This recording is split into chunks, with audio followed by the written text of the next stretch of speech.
I'm roasting already. Maybe September, but it's still hot. Hello everyone, welcome back or to my channel, and today we're going to do my absolute favourite thing, which is talk about the books that I've read. More specifically, the books I've read in July and August. I absolutely love these videos. I hate the intros. I don't know if there'll ever be a day that I film an intro and it's not awkward. But we've got quite a few books to read about today, so let's just dive in. I feel like everyone shows the beverage they're drinking at the start of the video, and I'd love to show you like a cute little can of something or other, but it is genuinely just my giant water bottle. If there's one thing that there's to know about me, it's that this is my emotional support water bottle. She comes everywhere with me, but it is literally like if I don't have water on me at all times, I just won't drink, and it gets to the end of the day, or it's been like a few days and I get a headache and I'm like, why am I... Yeah, it's because I'm dehydrated. Everyone judges me for it, but like, who has glowing skin and who doesn't? Do you know what I mean? General stats for the last 2 months. In July, I read 4 books.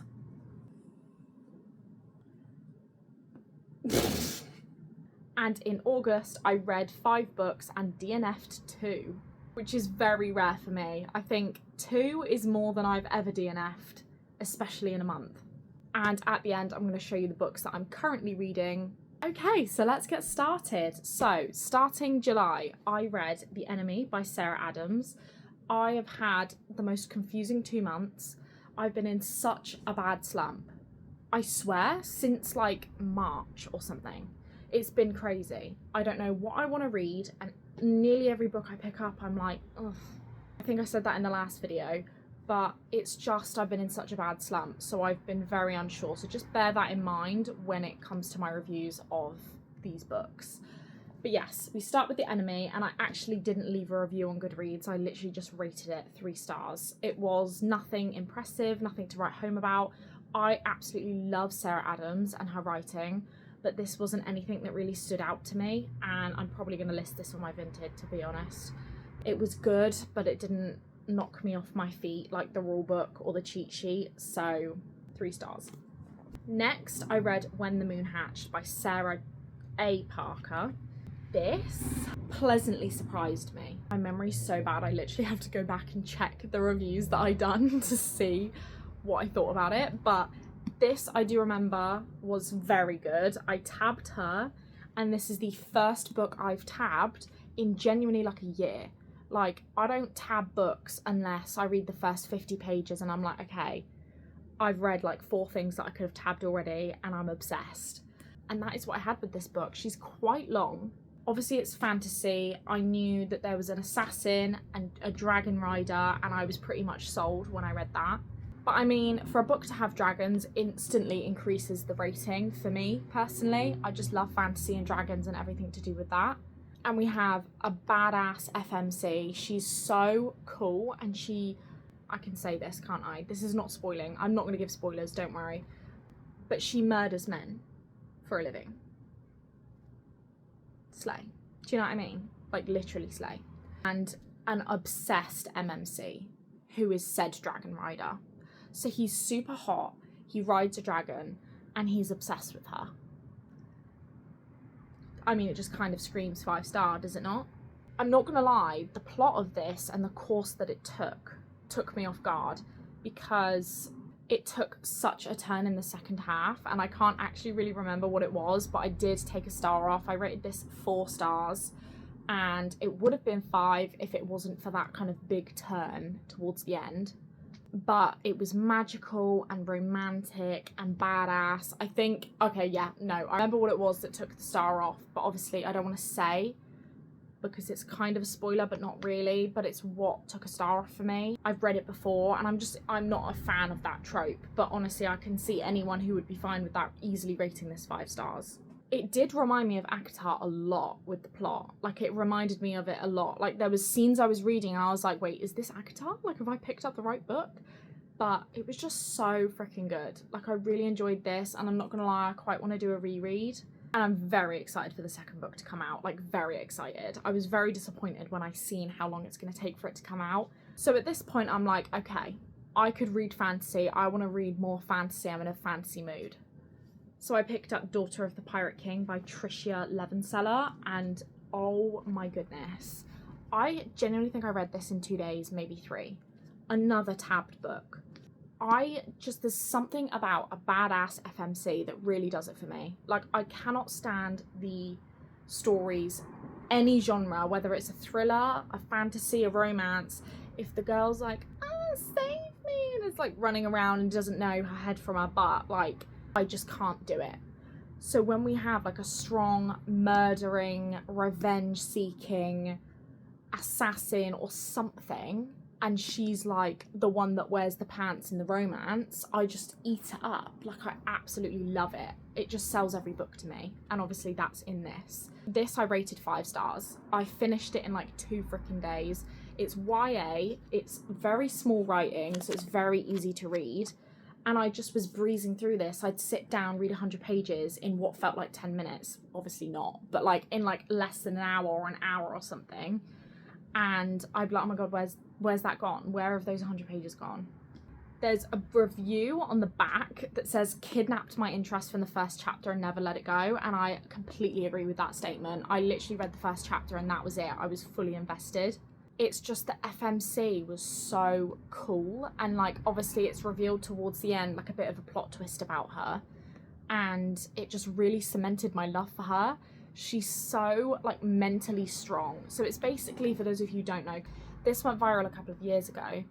It's about a girl who is daughter of the Pirate King, and this Pirate King basically like owns the ocean. Like, everyone has to abide to his laws and what he says and does, essentially. And he's like the biggest, baddest, scariest pirate, and she is the only other person that he's trained. So she's obviously very skillful, very, very intelligent. And she intentionally gets kidnapped by some rival pirates so that she can lay low under the radar and look for a map on their ship while being like kidnapped by them. And she's just like sneaking out of her cell at night and just walking around like it's nothing. And she's just so funny. Like, she's just so like ironically funny. And that's some of the tabs that I made in this book. The other thing is that there's this like a subplot of romance, but it's like he's so unimportant to the story, and I just love it. Like, I feel like this book has been written by like a sassy woman, and I love it. It was so fast paced, but like in a good way. Like, it wasn't too fast paced. It just kept my interest, and I swear like every chapter ended on a cliffhanger. I would literally be like it was genuinely a case of, okay, I'm gonna read this chapter and then we're gonna put her down. And then it would end on a cliffhanger, and I'd be like, well, I have to keep reading. I find YA can be really hit and miss, but like it's one of those books that I genuinely recommend to anyone, no matter what genre you like. I obviously had the first one on my TBR cart, and I literally that day then went on and bought the rest of this series. So I had 2 copies of the first one, and I gave that one to my mum, and she also finished it in 2 days. She's like me. She can finish books quick, but often doesn't because they're not good enough to do so or want to like keep your attention. But this was so freaking good. Like, I could genuinely sit here and talk to you about this all day. Like, go read that book right now. We then have The Kingdom of Sweets by Erica Johansson. And this caught me off guard with how good it was. This was given to me by one of my friends. She'd read it and she was like, you know, she's very strange. She doesn't like to keep her books after she's read them, even if she loved them. She just has this inner philosophy that she can't read all the books that there are in a lifetime. So she likes to kind of take them in, read them, pass them on, move on. But anyway, so that's how I got this book, from that friend. And I wasn't really sure. I'll be honest, I don't really know anything about the Nutcracker. I obviously know this figure. This figure, obviously, like, you see it everywhere as decorations at Christmas, but I don't know an awful lot about the story itself. So this is a Nutcracker inspired story. So again, I was kind of going in very blind. I didn't really know what to expect. I think it's like gothic, dark academia maybe, but it's definitely like a gothic sort of story. The writing itself is what first drew me in. So when I started reading it, I was like, okay, like I could easily, like I can sit here and just like happily read away. The plot, the characters, nothing else included just yet. The writing itself was really, really good. The first like 75% of this book was really good. I was able to keep up with everything. It was paced really well. It was really interesting. I was kind of like, what's happening? But the last 100 pages kind of took it down just a little bit because it felt so all over the place, and obviously plot twists were coming left and right, and more information that I feel like could have been said earlier in the book was then coming out, and it felt like a lot. It just felt like everything was thrown at you all at once, and I was like, okay, what is going on? Honestly, the best way I can describe this book is it feels like the Mad Hatter wrote it. It was crazy, and I absolutely loved it. I don't know what it was, but it put me in a bit of a slump after I read it. I'm not gonna lie. I genuinely didn't know what to read. I didn't know what to pick up because I was so enraptured by the writing, and the plot was like unraveling, and I had no idea where it was gonna go. It was just unhinged, but it was so good, and like it was so odd. I rated it 4 stars, but it was so odd that it put me in a slump because even now, it's been like a month, and I still think about this book. It's just so unique in terms of the story, the characters, the way it went. Like, you know how every story follows the generic like beginning, middle and end, and it's like the third act breakup with romances or whatever else. This didn't have any rhyme or reason. It was just a really unique out of the box book, and I absolutely loved it. It was so good. That wraps up July. Now moving into August. The first book I read in August was on my Kindle, and that was Unleashing the Genius Idiot, A Surprising Path to Self-Improvement. Quite a long title, but this was one of those books that ages ago when Kindle or something was having I think it was maybe Kindle Day, Prime Day, something like that, and you could get you could download a bunch of books for free. So I was like, okay, stock up my Kindle, yes please. And it genuinely had been sat on my TBR or on the Kindle for a year. So I was like, okay, we'll give it a go. And I was like, okay, it's only 70 pages. We'll give it a go. You know, it's a self-help book. I don't really read self-help books. I don't really get on well with them. I find they spout kind of a lot of nonsense. Sorry if that offends anyone. I didn't have very high expectations going in. And then I started reading this and I was like, okay. It made jokes and it was funny and it was witty, but it was also very educational in terms of what he was speaking about and the message he was trying to get across. It was almost like a comedian telling a really important story to the world. So they're delivering that message, but they're cushioning it with the humour. It wasn't too long either, which just adds to it. I honestly had a really good time reading this. It was one of those books that I read alongside other books. Other fiction books, I mean. I read it over the course of a couple weeks because I'd read 5 to 10 pages when I'd go to bed every night. I think also just to read non-fiction for once. It was just a nice change and it was quite refreshing. I rated it 3 stars, but I'd probably say 3.5 stars. It was really good, and to be honest, I would recommend it. I actually did enjoy it. Next we have a first DNF of the month. Glass Sword by Victoria Aveyard. So obviously I read Red Queen at the end of June, I believe, and I believe I rated that 3 stars, and I went into this one, I've got the whole series by the way, and I went into this one and I just was reading it, and I can't remember how far in I got, just under halfway or less than halfway, and I was just like, I'm not feeling this at all. Okay, so it says on my Goodreads that I got to 45% of this book, and I was reading it in the physical form, but I tried listening to it in audiobook form, and I was like, okay, I'm going to shelve this. But yeah, I really like the premise of these books, of this series, and honestly, I like the romance, I like the plot, and I don't understand why it's not stuck. I don't understand why I didn't get into the series more. He's like, shall I just get rid of the series and just not bother and not try reading the rest of it, because there are so many books that I own and that I don't own that I want to read, so I can't really afford to keep books that I may read or try and force myself to read books that I don't enjoy. But I feel like I might come back to this and I might like it, but I don't want to leave it too long that I forget what happened in Red Queen. But I did find Red Queen a little bit underwhelming for what I thought it was going into it. So I'm a bit unsure about this, but I have DNF'd this for now, and I'm yet to decide what to do with it. Next we have Nightshade by Autumn Woods. Now I bought this on a whim in the works when I was like, you know what, let's give it a go, let's see what it's like. The cover is enough to be like, okay, I want to know what's going on. I'm obsessed with this, I'm obsessed with this man. I hate people on the covers. I know they're not real people, but even so. But like, he looks so beautiful. I was like, I have to read it. And I rated this 5 stars. This was an unexpected 5 stars for me, like completely. I didn't expect it to be like that going in, and I didn't really expect it when I was reading it, but it was just incredible. Like, the MMC was chef's kiss. The plot, the twists, the stalker. It was written so well, and it had Fallen vibes. I know I talk about Fallen a lot, and I actually need to read the series. I go on about the film enough, but he is one of those book boyfriends that's just up there. Like, he really is. I'm not gonna lie, I am quoting you this from my review. I don't really remember much of what happened. Just read this so fast, and like, it was so good, and it was just unexpected 5 star for me. I would definitely recommend this, honestly. We then have Silver Elite, and I feel so bad for what I'm about to say, but this was my second DNF of the month.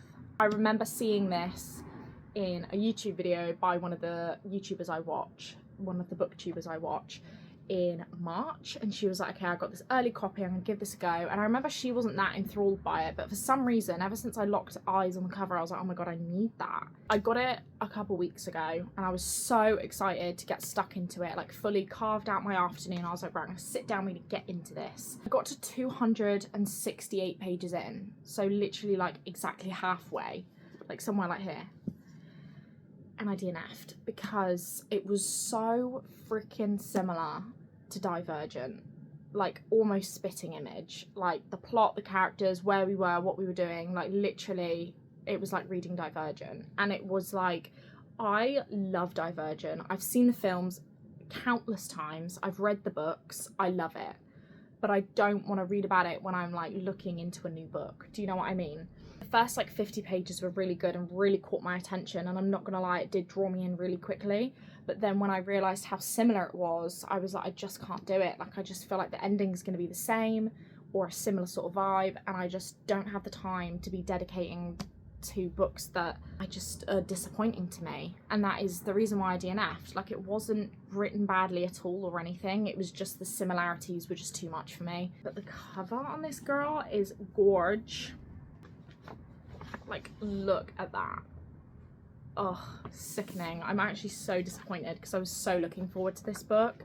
I then read Keeping 13 by Chloe Walsh. I obviously read Binding 13, which I ate up and I loved it. I was very much anticipating this one. I was putting off because I know that there's only 2 books with Shannon and Johnny, and I knew that this was their last book, and I was like, I don't want to read it and for their story to be over. But I finally caved and I picked it up. The first half I was quite enraptured and I was really enjoying it. This does contain spoilers, this review, just because I feel like I have to for you to understand why I didn't love it as much as the first one. So big red flag here. If you don't want spoilers, if you haven't read this book, if you don't want any spoilers of any kind, please skip ahead to this time on the screen. You've had your warning, I'm going to talk about the spoilers now. So like I was saying, the first half I was on the edge of my seat and I was like, okay, when's the dad going to come back? Because obviously she's very much expecting him to come back, and I was like, when's he going to come back? When are we going to see him again? What's going to happen if and when he does come back? And then it just kind of turned into 150 pages. I might be being completely dramatic there, but that's what it felt like. Turned into like 150 pages of, okay, we're gonna do the deed for the first time. Great, cute, romantic, sweet, adorable. And then someone would knock on the door. And then we're about to again. And then someone would get a phone call. And then we're about to again. And then someone else interrupts. And I'm like, girl, can we just like get this over with? Like, it's not even the fact that I want to see smut or anything. Like, I know this is more YA than it is anything else. But like, it's like, can we please just get this over with and move on with the plot? Because I'm getting bored of leading up to this and then you're not doing, and then you're not doing. And it's just like, girl, we need to move on. I can't keep doing this. So I did put it down for a couple of days. I was like, I'm actually sick of waiting for that to be over. And then they finally did it. And then the ending kind of fell a bit flat. I don't know what I was expecting. I think I was expecting more, to be honest. Not because of anyone's reviews or anything, just because of like the first book, and I was, obviously this is like closing their story, you know, and then we're going to move on to a different couple in the series. So I was expecting more of, not a bang with the ending, but definitely a bit more closure and a bit more of like a final seal. But we didn't get that. It was just kind of average, the ending, and it disappointed me a bit. It was good, and it was really nice to see more of them as a couple. It's not something I'd go screaming from the rooftops. 3-star. We then move on to the final 2 books of August. And at this point, I'm feeling a bit disheartened. Obviously, I've had 2 DNFs in 2 months. I've had a couple 3 stars, a couple like books that I'm like, I've anticipated and then have let me down. So I picked up The Naturals. Girl. It took me 30 pages to get into this, and I read 220 in 1 day.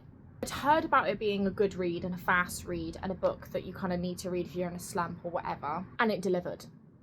Oh my gosh, did it deliver. I mean, Jennifer Lynn Barnes just knows how to write. She knows how to write. She knows how fast the plot needs to be, where the plot twists need to be, where the cliffhangers need to be, and it was insane. I read this in like a day and a half. 300 pages or something. Yeah, literally 300 pages in a day and a half. Like, I ate this up. It was insane. There's a love triangle, which I absolutely love. A love triangle. I'm a sucker. It's like one of my top tropes. Plot twists were perfect. I didn't see any of them coming. And the last 100 pages, I swear, like, it felt like I read it in 10 minutes. And I think that was what it was, is I read the first 30 pages, and then, like, in the evening after I'd finished another book, and then I read to like page 80, and then I just boshed out the rest of the book. Fully didn't expect it, because I sat and read 100 pages quite easily, and then I was like, well, I've got 100 left and I need to know what happens. I literally would also recommend this book to anyone and everyone. There is just something about a well executed YA that is just chef's kiss, and I fear I need to make a video on my favourite YA books, because I could make entire videos about each of them. For those of you who don't know, The Naturals is a series about a group of teenagers that have magic powers, such as being able to read people's emotions or their personality without them even opening their mouth, or without them even being there. I think at one point they're doing it based on the car that someone has, so they just are looking at someone's car and assuming and like deducing information about that person's life without even seeing them. So they're brought together, this group of teenagers, by the FBI, and they live in this house together and they solve cold cases, but there is an active serial killer going on, and the higher ups in the FBI are obviously dealing with that, and the kids are like, we want to get involved, and they want to try and help. And it is so good, and it's like the love triangle and the backgrounds of each of the characters and the friendships between them, and just everything. So yeah, I started this Friday night and finished it late on the Saturday, and proceeded to go straight into the second book. Quite literally put that down, wrote the review, and I had to write at the end of my review, I was putting it in such short, fast points because I was that eager and that desperate to move on to the second one. And I picked this up instantly, read the first 50 pages before dinner, like instantly, and was just hooked on this one too. I was obviously a bit like, had a flare of a thought of like, is this going to be as good? Am I going to enjoy this as much? And I freaking did. I was just so intrigued about the love triangle and the plot and where they were going to go next with this second book after the crazy, incredible ending of the first one. I also wanted to know more about Dean, because obviously he's a very quiet, keep to himself kind of character, and we were getting to like know Michael, who's part of this love triangle, more in the book, and we were like, okay, I need to know more about Dean. We need to see who we like more of these two. I got lost on who the killer could be. Like, I genuinely didn't have an idea in mind of who it could be, whether it was someone that we know who's been with us throughout this book or both books, or whether it's just a complete random person.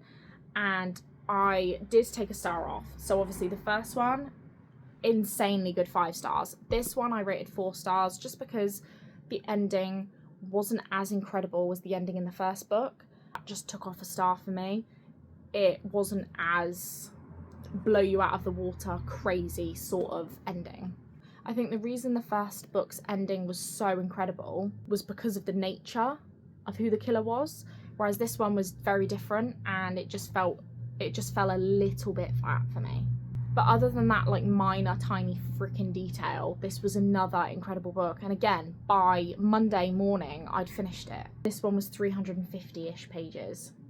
So I literally read 600 pages in like 2.5 days, which is insane for me and a record, especially considering I'm in a slump. I'm really excited to go into the third book. There's 4 books in total, and like, I fear this is going to be a very, very highly rated series for me. Like, you need to go read it. It's so good. If you read any books or get any sort of ideas from this video, Daughter of the Pirate King and The Naturals needs to be at the top of your list. Okay, now we're moving on to the books that I'm currently reading. My currently reading list is kind of long at the moment. I think it's 4 books long. Oh yeah, it's 4 books long. We have The Perfect Fit by Sadie Kincaid, which is what I'm reading on Kindle. I'm about 40% into it now, and it's a Why Choose MMFM, so 3 men, 1 girl. And I love a Why Choose, like literally why choose? Do you know what I mean? Like, I always think that about my love triangles. I'm like, why choose? But it is obviously, I guess, dark romance. I'm trying so hard to like dark romance because I do like it, but it can be kind of cringe for me sometimes and it just kind of puts me off. But this is good, and it seems to have a plot so far, and I don't know why I haven't picked it up. I think it's just I'm worried about how smut heavy it's going to be, especially because we got 3 guys and 1 girl. Do you know what I mean? I'm also listening to Two Can Play by Ali Hazelwood as an audiobook, and I'm halfway through that. That's just like a little short one that I'm listening to while I paint or clean, really. We also have Matthew Perry's memoir, which I am a super fan of Friends, and I know that he really struggled towards the later seasons. He was struggling with substances, shall we say, and had gained a lot of weight and was not doing great mentally. So I wanted to get this. I seen this in TK Maxx and it was only $7.99. So I was like, I really am curious and I want to give it a go, and I'm not going to lie to you, I'm literally this far in.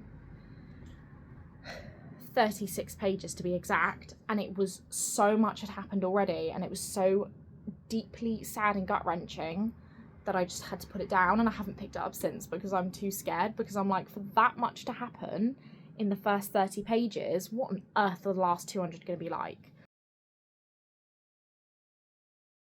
So I've been a little bit intimidated, but it is one that I desperately want to read because I would love to know more about him. Like, I genuinely love all of those people, all of that cast so much. It is my absolute favourite show, and it has been there for me through some of the best and worst times in my life. Cringe, sorry. So I wanted to see just a little bit more information about who the person was behind the character. But yeah, it's one of those that I don't know whether to read it bit by bit or just force myself to read the whole thing in a day, but yeah.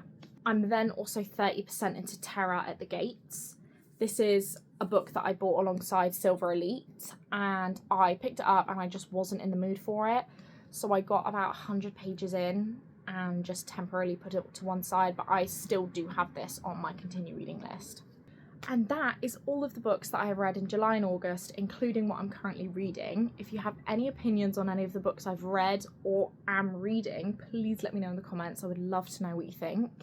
Thank you so much for watching this video. I hope you have a great day, and I'll see you for the next one. Bye, guys.